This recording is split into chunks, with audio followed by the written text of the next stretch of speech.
In remembrance of the first Pan-African Women's Conference, which took place in Dar es Salaam, Tanzania in 1962, July the 31st, it is recognized as Pan-African Women's Day every year.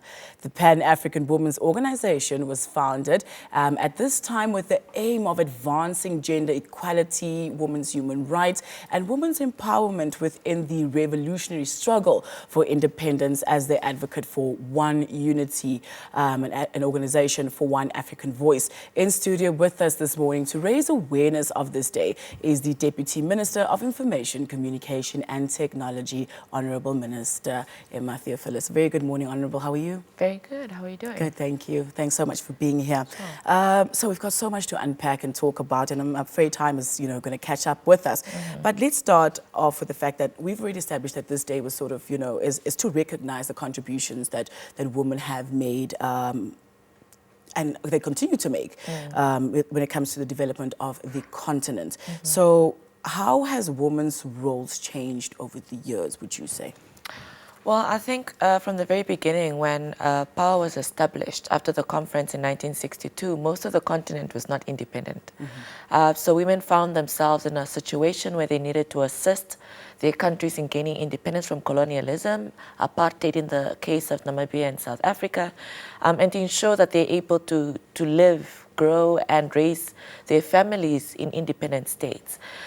Post-independence in many of the countries, of course, the shift moved beyond political independence, but towards political participation, being equally recognized in places of work and employment, being given the same benefits as men in areas of education, health. So that's a transition so far, that women are continuously trying to ensure that there is an equal playing field for them to exercise their rights and to have the same opportunities that their male counterparts have. Absolutely. So what would you say are the advantages and significance of women actually participating in the development of the continent? A very famous revolutionary, Thomas Sankara, said that we cannot expect a developed continent of Africa without the participation of women, because women hold the other half of the sky.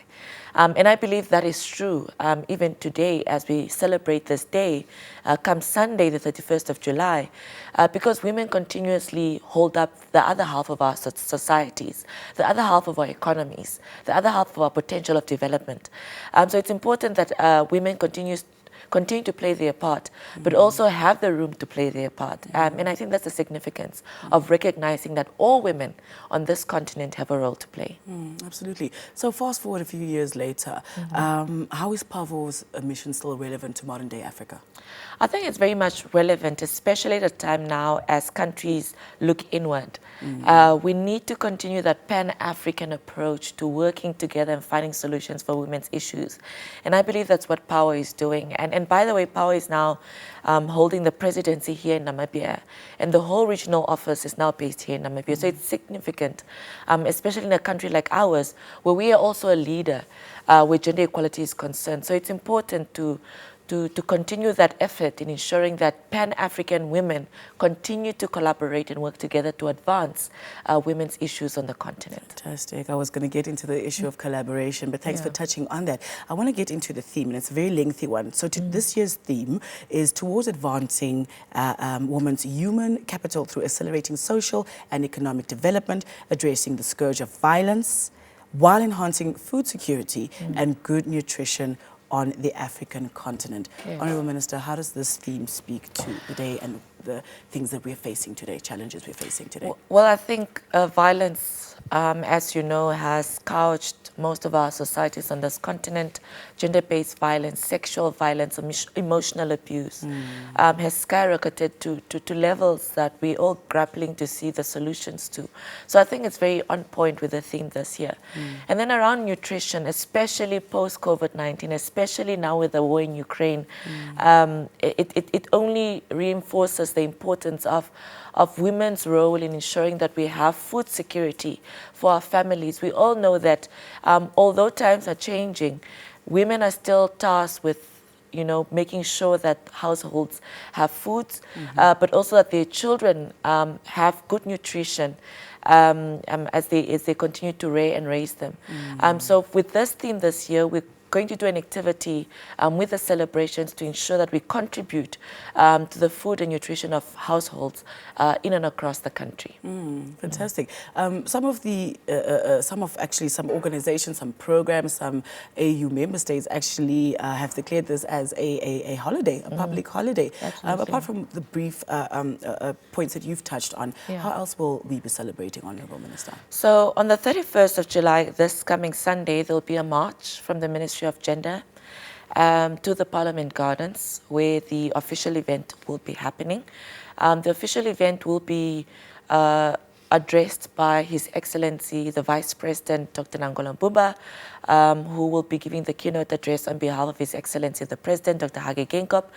Thereafter, we will, of course, go into the festivities of the day. But also at the event, we are expecting dignitaries across the continent. Of course, our Prime Minister, Dr. Sarko Ngala Madila, is expected to be there, as well as our Deputy Prime Minister, Honorable Netumbo Nandi-Ndaitwah.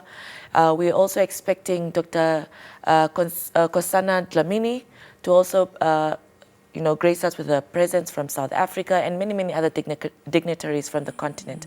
So we will also be recognizing 5 phenomenal women from the continent to award them for their extraordinary contributions to women matters over the years. And that will be announced, of course, at the event. So those are some of the activities we're looking to do on the day. Sounds very eventful, Honourable Minister. As we conclude this conversation, what do you want to leave the Namibian nation with?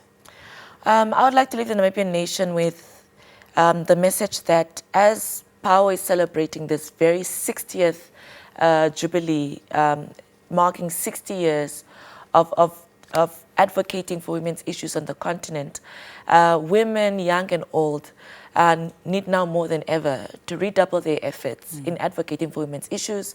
We need to collaborate more. We need to take a pan-African stance.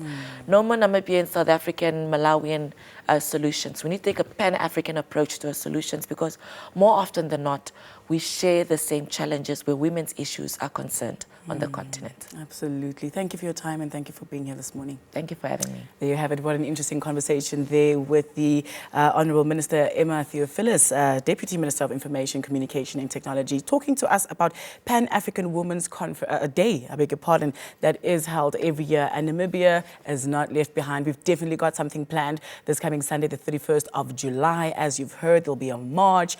There'll be some dignitaries will be here from across the board, and also 5 very phenomenal women will be awarded. And as you've heard, there was no name droppings, which means it's going to be a surprise. And yeah, very interesting stuff definitely happening there.